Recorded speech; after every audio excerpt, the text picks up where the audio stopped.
Dan yang kami hormati, tamu kita juga, Perkumpulan Honorer K2. Hadir? Perkumpulan Honorer K2 Indonesia. Dan yang kami banggakan tentunya anggota Panja Komisi 2 DPR RI tentang rencana perubahan Undang-Undang Nomor 5 Tahun 2014 tentang aparatur sipil negara. Terutama rekan-rekan kami Panja yang hadir secara virtual, karena kita memang dalam suasana yang sangat mencekam. Ibu kota Jakarta sudah pada puncaknya dan dilaporkan kepada kita tempoh hari itu untuk 1 hari saja secara nasional pertambahan penduduk Indonesia yang terpapar COVID mencapai angka 21.000 per 24 jam. Saya kira ini angka yang membuat kita menjadi sangat mencekam sekali. Oleh karena itu kita saksikan di sini tidak banyak anggota kita yang hadir secara fisik, dan Bapak Ibu semua kami menyampaikan ucapan penghargaan dan terima kasih karena sudah menyiapkan waktunya untuk kita bersama-sama. Dan kita ingin mendengarkan penjelasan dari Bapak Ibu semua untuk masukan bagi kita semua. Sebagaimana yang kita maklumi bersama, bahwasanya dari sekian besar jumlah penduduk Indonesia hampir mencapai 300 juta saat ini, dan sebagiannya adalah mereka yang duduk sebagai aparatur sipil negara atau pegawai negeri sipil. Dan untuk dimaklumi bahwasanya sepak terjang anggota dari PNS ini, mereka itu diatur dengan Undang-Undang Nomor 5 Tahun 2014. Kemudian undang-undang ini adalah undang-undang yang berawal dari Undang-Undang Nomor 8 Tahun 1974 tentang pokok-pokok kepegawaian.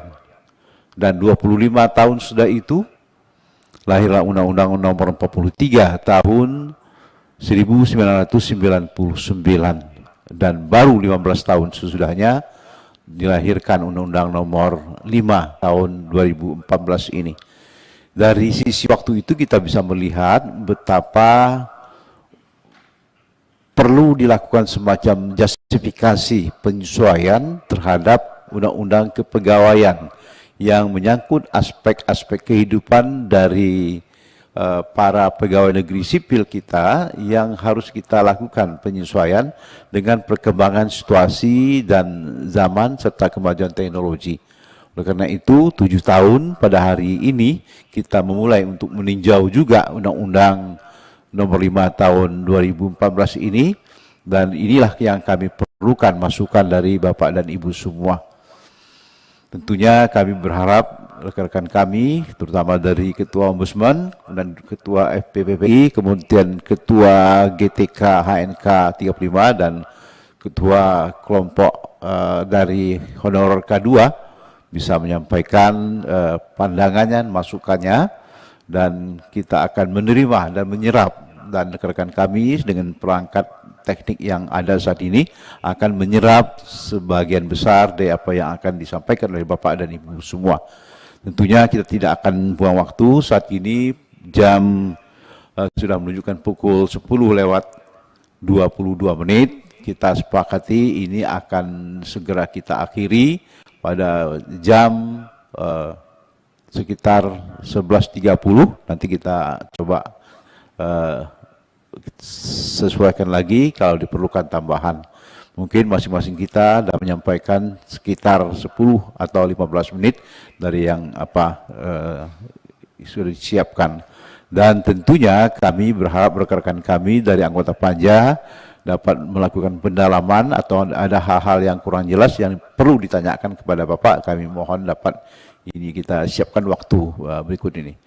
Baik Bapak yang kami hormati dan Ibu sekalian yang kami banggakan, barangkali karena kita tidak memerlukan quorum pada saat ini, kami menyampaikan penghargaan dan ucapan terima kasih atas kehadiran Bapak dan Ibu semua, rapat ini kita mulai, dan tentunya kita tetap memperhatikan protokol kesehatan dengan menggunakan masker, kemudian kita akan tetap jaga jarak, terus dan tidak lupa kita menggunakan sanitizer kita, dan tidak boleh memegang makanan tanpa tangan kita bersih dulu dengan sanitizer atau mencuci tangan seperti biasa.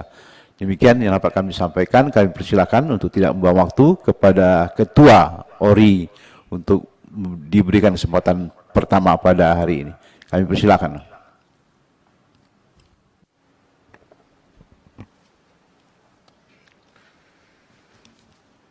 Bismillahirrahmanirrahim. Assalamualaikum warahmatullahi wabarakatuh. Yang saya hormati Bapak Pimpinan Rapat, dengar pendapat pada siang hari ini, para anggota Panja Komisi 2 yang membidangi tentang RUU ASN, perubahan Undang-Undang ASN. Tentu mohon maaf kami tidak bisa menyebut satu persatu. Para narasumber yang diundang hadir dari Ketua FPPPI, dari GTKHNK, dan dari organisasi yang lain yang tadi disebut dari tenaga honorer K2. Pertama, tentu marilah kita senantiasa bersyukur pada Allah SWT atas segala karunia nikmat yang telah diberikan kepada kita, sehingga pagi hari ini meskipun dalam suasana yang mencekam seperti tadi yang disampaikan oleh Pak Ketua Pimpinan, bahwa kita masih diberikan kekuatan dan keberanian untuk melakukan tugas-tugas rutin kita sebagai bagian dari tugas konstitusional kelembagaan negara yang ada di Dewan Perwakilan Rakyat. Yang kedua, tentu saya atas nama Ombudsman Republik Indonesia merasa terhormat diberi kesempatan untuk menyampaikan beberapa pokok pikiran kaitannya dengan RUU perubahan Undang-Undang ASN ini. Izinkan saya menyampaikan beberapa hal. Yang pertama, bahwa Ombudsman sebagai lembaga negara yang diberikan kewenangan untuk mengawasi atau sebagai lembaga pengawas eksternal penyelenggaraan pelayanan publik, turut mengapresiasi setiap usaha penyempurnaan regulasi, khususnya di bidang aparat sipil negara. Dalam kesempatan ini ada 3 agenda yang ingin disampaikan oleh Ombudsman Republik Indonesia. Yang pertama adalah berkaitan dengan status pegawai PPK dan tenaga honorer. Yang kedua tentang KASN, dan yang ketiga tentang usulan tambahan jika nanti waktu memungkinkan. Pertama, berkaitan dengan pegawai pemerintah dengan perjanjian kerja. Yang perlu kami tegaskan di sini bahwa Ombudsman Republik Indonesia menghormati kewenangan legislasi DPR dan menghargai sikap politik legislasi dalam kaitannya dengan masalah P3K dan tenaga honorer dalam RUU perubahan ASN. Bahwa ORI dengan memperhatikan asas-asas Undang-Undang ASN yang telah ada, terutama khususnya yang disebutkan di dalam pasal 2, khususnya dalam asas kepastian hukum, asas keadilan dan kesetaraan, dan asas non-diskriminatif. Maka tentu kami memandang bahwa perlu ada perlakuan yang sama tentang status pegawai yang melaksanakan tugas-tugas pemerintahan, yang membantu tugas-tugas pemerintahan, baik itu di tingkat pusat maupun di tingkat daerah. Oleh karena itu, misalnya yang ditemukan oleh ORI di dalam RUU pasal 105 tentang kaitannya dengan bagaimana pemutusan hubungan perjanjian kerja misalnya, ini perlu memperhatikan kaitannya dengan policy-policy yang dipandang perlu, baik itu oleh pemerintah maupun oleh lembaga legislatif. Jangan sampai di dalam setiap pengambilan kebijakan itu menimbulkan dampak negatif, baik itu bagi pegawai yang berstatus P3K maupun yang berstatus honorer.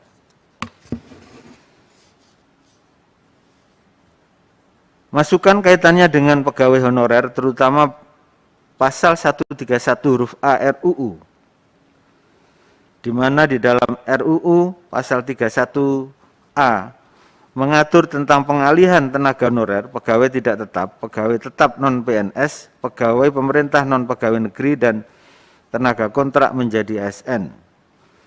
Di sini perlu ada penegasan bahwa pegawai yang dialihkan status pegawainya menjadi ASN haruslah pegawai yang bekerja di institusi pemerintah, baik itu di tingkat pusat maupun di tingkat daerah.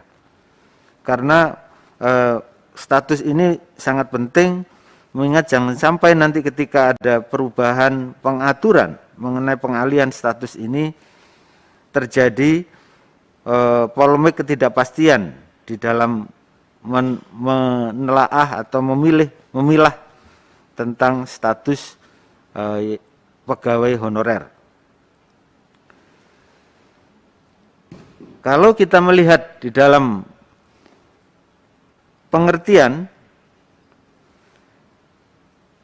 pasal 1 ayat 16 mengenai instansi pusat dan instansi daerah, ya, maka di situ meliputi kementerian, lembaga pemerintah, non-kementerian, kesekretariatan lembaga negara, dan kesekretariatan lembaga non-struktural.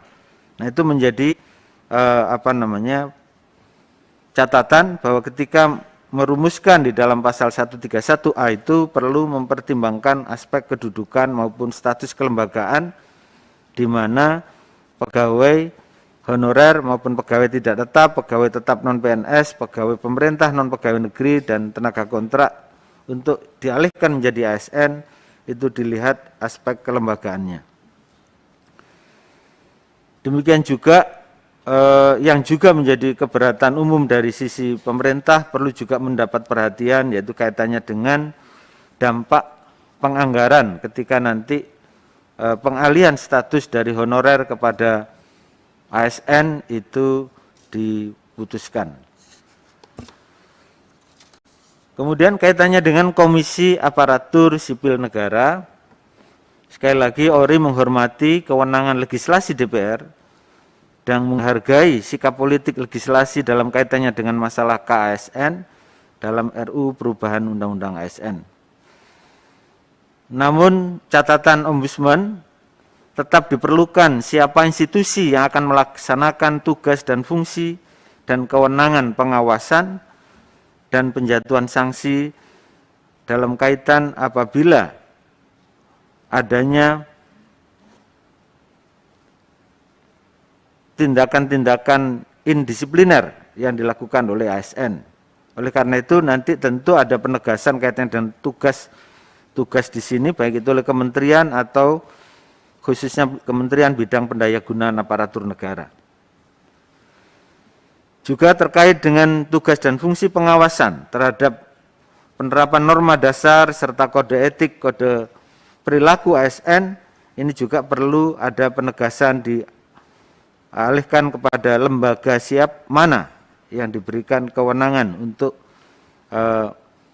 melakukan tugas-tugas pengawasan.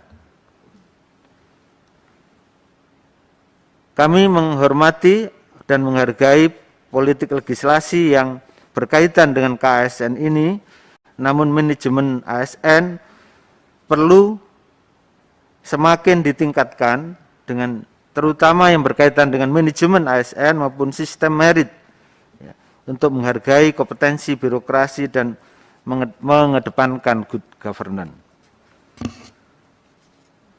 Itu beberapa hal yang berkaitan dengan RUU ASN ini. Dan pada kesempatan RDP yang lalu, Ombudsman juga menyampaikan kaitannya dengan usulan, namun ini tidak untuk menunjukkan konsistensi kami, karena ini ada usulan perubahan terhadap Undang-Undang ASN, yaitu kaitannya dengan penyebutan kedudukan pimpinan Ombudsman sebagai pejabat negara. Nah, jika memungkinkan bisa ditambahkan di dalam usulan kami, bisa ditambahkan di dalam pasal 122. Dengan mempertimbangkan bahwa fungsi dan tugas wewenang Ombudsman yang luas belum dapat dimaksimalkan karena selalu terbentur dengan budaya hierarkis birokrasi serta posisi protokoler Ombudsman yang kurang diperhatikan, bahwa pimpinan Ombudsman perlu dipertimbangkan sebagai representasi pejabat negara yang diberi tanggung jawab menjalankan tugas pokok dan fungsi kelembagaan negara Ombudsman Republik Indonesia. Demikian yang bisa kami sampaikan di dalam kesempatan ini. Terima kasih atas perhatiannya. Mohon maaf jika ada kekurangan. Assalamualaikum warahmatullahi wabarakatuh. Terima kasih Ketua Ombudsman Republik Indonesia yang baru saja menyampaikan pandangan dan masukan untuk kita semua berkaitan dengan rencana perubahan Undang-Undang Nomor 5 Tahun 2014 ASN ini. Berikut kami persilakan Ketua Umum Federasi Pekerja Pelayanan Publik Indonesia FPPI atau yang mewakili yang akan menyampaikan pandangan berkenaan dengan rancangan perubahan undang-undang ini. Kami persilakan. Terima kasih atas waktu yang diberikan kepada kami. Saya ucapkan Assalamualaikum warahmatullahi wabarakatuh. Semoga Tuhan memberkati kita semua dan saya ucapkan selamat pagi. Yang saya hormati pimpinan Komisi 2 DPR RI, yang saya hormati dan saya muliakan Bapak Ibu anggota Komisi 2 DPR RI yang dalam hal ini semua mengikuti virtual, dan juga dalam hal ini saya sampaikan kepada Bapak Ketua, Bapak Pimpinan Komisi 2, bahwa dalam rapat hari ini telah hadir beberapa pejabat daerah dari 18 provinsi yang memang selama ini kami bersama-sama dengan mereka bagaimana cara dan teknisnya untuk memperjuangkan revisi Undang-Undang ASN ini mulai dari tahun 2019. Jadi dalam hal ini mungkin sebelum saya bacakan dan saya sampaikan usulan maupun rekomendasi kami, ini perlu juga saya sampaikan bahwa untuk revisi Undang-Undang ASN bagi kami Federasi Pekerja Pelayanan Publik itu kemungkinan tidak terlalu banyak usulan masuk, tetapi kami federasi bersama dengan pejabat daerah di 18 provinsi, kami mendukung sepenuhnya revisi Undang-Undang ASN ini supaya dalam waktu dekat ini kalau bisa atas berkat Tuhan diselesaikan. Inilah yang mungkin saya sampaikan lebih awal kepada Bapak Pimpinan.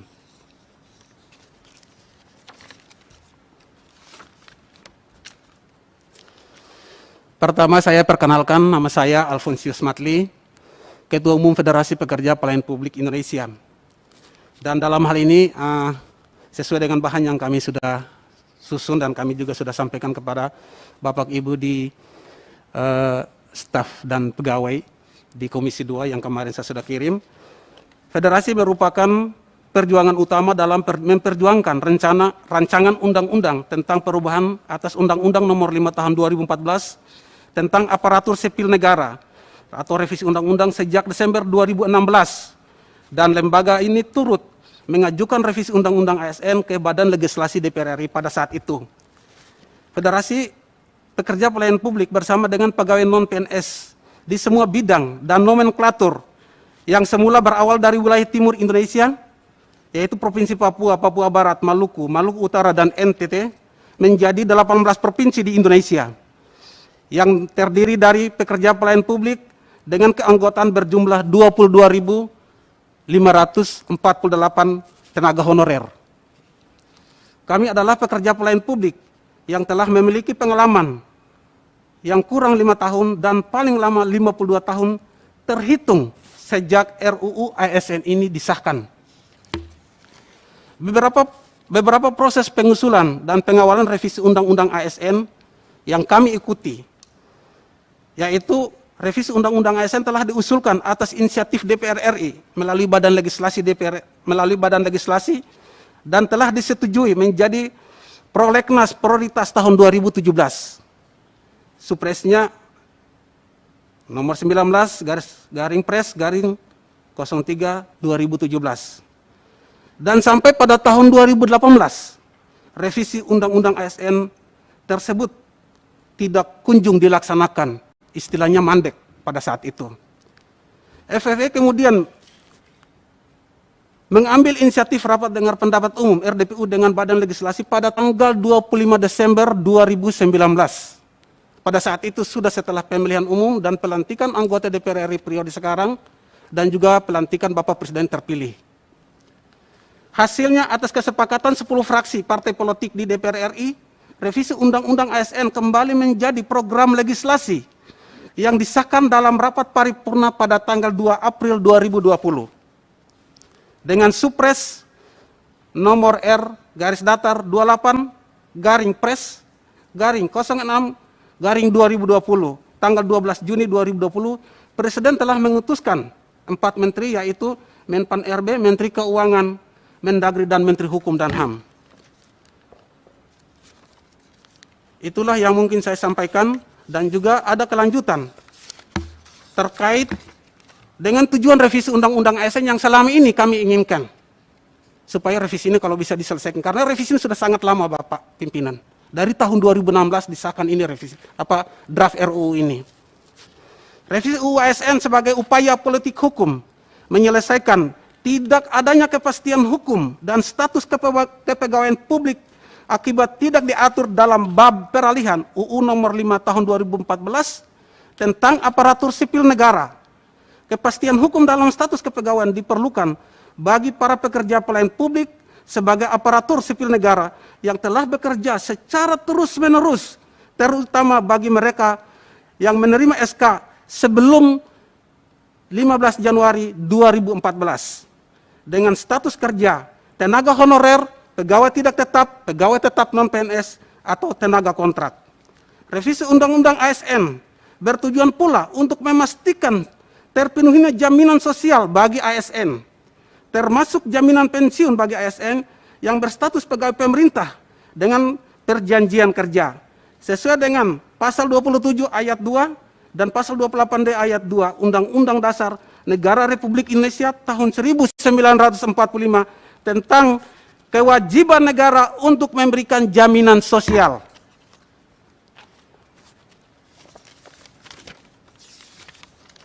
Rekomendasi, Bapak, ini rekomendasi, jadi kami itu tidak sepertinya terlalu masukan, karena kami ini pejuang utama revisi Undang-Undang ASN, dan kami ini sudah komitmen bahwa kami tetap memberikan dorongan kepada Bapak Ibu, termasuk Bapak Pimpinan Komisi 2, untuk revisi ini kalau bisa diselesaikan.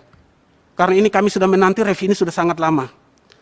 Rekomendasi revisi Undang-Undang ASN nomor 5 tahun 2014, usulan Federasi Pekerja Pelayan Publik Indonesia. 1. Mendukung disahkan revisi Undang-Undang ASN sebagai dasar hukum pengangkatan pegawai pemerintah non-PNS di semua bidang yang berkategori 4 nomenklatur, yaitu honorer, kontrak, pegawai tidak tetap, pegawai tetap non-PNS, seperti yang termaktub dalam draft rancangan undang-undang tentang perubahan atas Undang-Undang nomor 5 tahun 2014 tentang aparatur sipil negara atau revisi UU ASN pasal 131A sebagai berikut. 1. Tenaga honorer pegawai tidak tetap, pegawai tetap non-PNS, dan tenaga kontrak yang bekerja terus-menerus dan diangkat berdasarkan surat keputusan yang dikeluarkan sampai dengan tanggal 15 Januari 2014. Wajib diangkat menjadi PNS secara langsung dengan memperhatikan batas usia pensiun sebagaimana dimaksud dalam pasal 90. 2. Pengangkatan PNS sebagaimana dimaksud pada ayat 1 didasarkan pada seleksi administrasi berupa verifikasi dan validasi data surat keputusan pengangkatan. 3. Pengangkatan PNS sebagaimana dimaksud pada ayat 1 dilakukan dengan memprioritaskan mereka yang memiliki masa kerja paling lama dan bekerja di bidang fungsional, administrasi pelayanan publik, antara lain pada bidang pendidikan, kesehatan, penelitian dan pertanian. 4. Pengangkatan PNS sebagaimana dimaksud pada ayat 1 dilakukan dengan mempertimbangkan masa kerja, gaji, ijazah pendidikan terakhir dan juga diperoleh sebelumnya. Tunjangan yang diperoleh sebelumnya.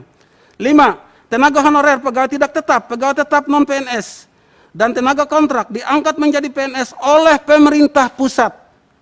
6. Dalam hal tenaga honorer, pegawai tidak tetap, pegawai tetap non-PNS, dan tenaga kontrak tidak bersedia diangkat menjadi PNS sebagaimana dimaksud pada ayat 1, harus membuat surat pernyataan ketidaksediaan untuk diangkat sebagai PNS. 2. Pengangkatan bila dilakukan secara bertahap sesuai dengan kondisi keuangan negara dengan memprioritaskan hal-hal yang telah disebut pada pasal 131A di atas, yaitu mereka yang memiliki masa kerja paling lama dan bekerja pada bidang fungsional administrasi pelayanan publik dan mereka yang telah mendekati usia pensiun. Mengingat bagi tenaga honorer, pegawai tidak tetap, pegawai tetap non-PNS, atau tenaga kontrak yang menunggu pengangkatan sebagai PNS, wajib mendapatkan upah atau gaji sekurang-kurangnya sebesar upah minimum kota, kabupaten, dan provinsi. 3. Memohon agar revisi Undang-Undang ASN memberikan peluang yang seluas-luasnya kepada pekerja pelayanan publik dari jenjang pendidikan sekolah paling terendah yaitu pendidikan sekolah dasar.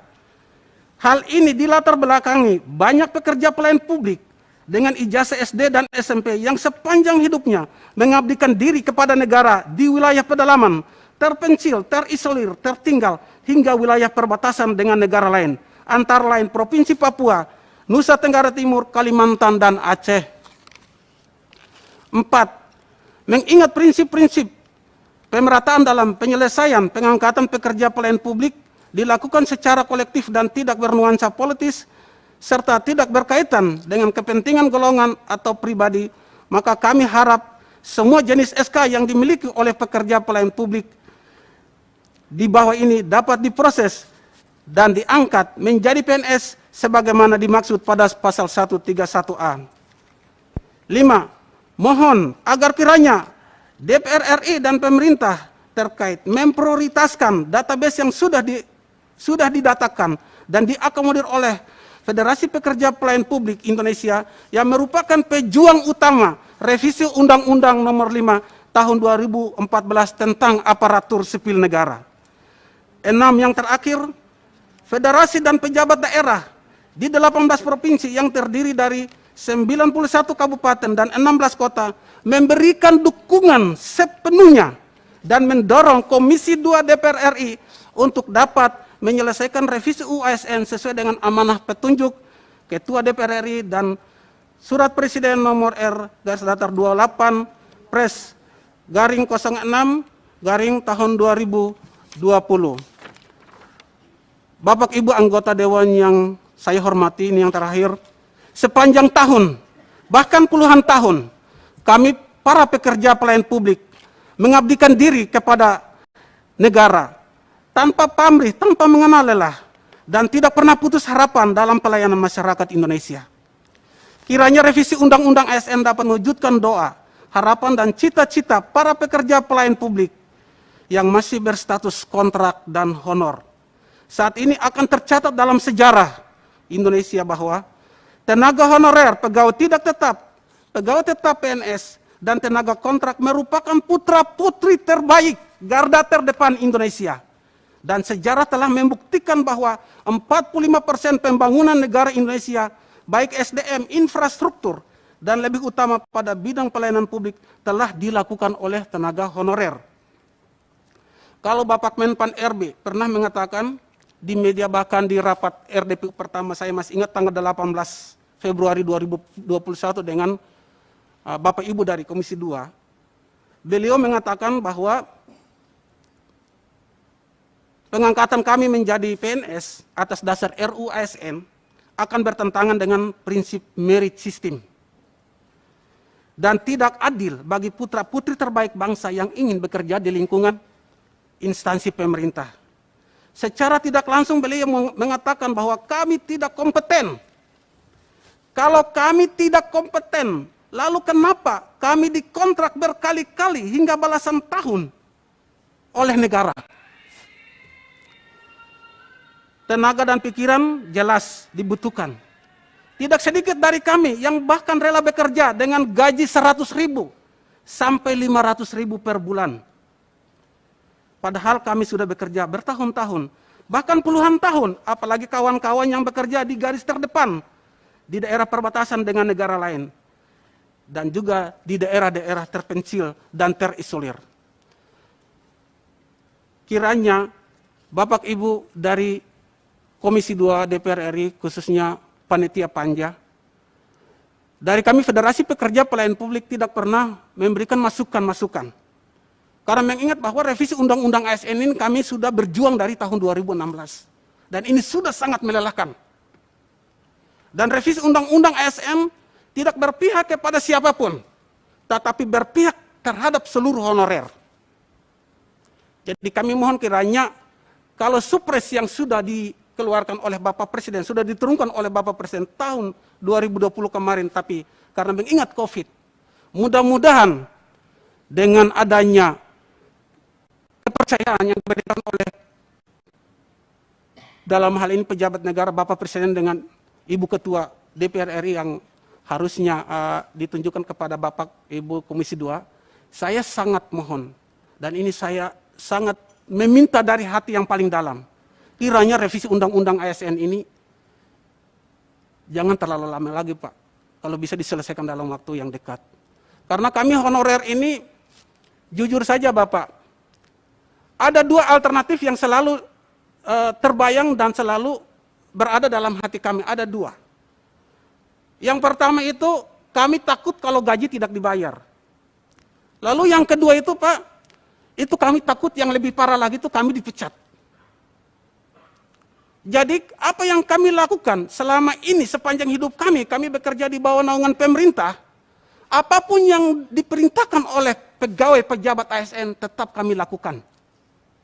Bahkan yang tidak kami lakukan cuma hanya satu Bapak, itu jalan ke liang kubur. Karena kami tahu bahwa kami ke sana akan mati. Jadi kami honorer ini sudah sangat menderita. Baik 4 nomenklatur, mungkin teman-teman dari kategori 2, dan juga teman-teman yang memang selama ini sudah berjuang tetapi mungkin belum masuk dalam perjuangan revisi Undang-Undang ASN ini, kami sangat mohon. Kiranya revisi ini kalau bisa dalam waktu dekat, bisa diselesaikan. Inilah yang kami minta Bapak, tapi untuk kami Federasi Pekerjaan Pelayan Publik, kami merasa bahwa kami tidak memberikan masukan-masukan. Kami sudah merasa bahwa revisi Undang-Undang ASN sudah pas dan tidak ada masukan lagi.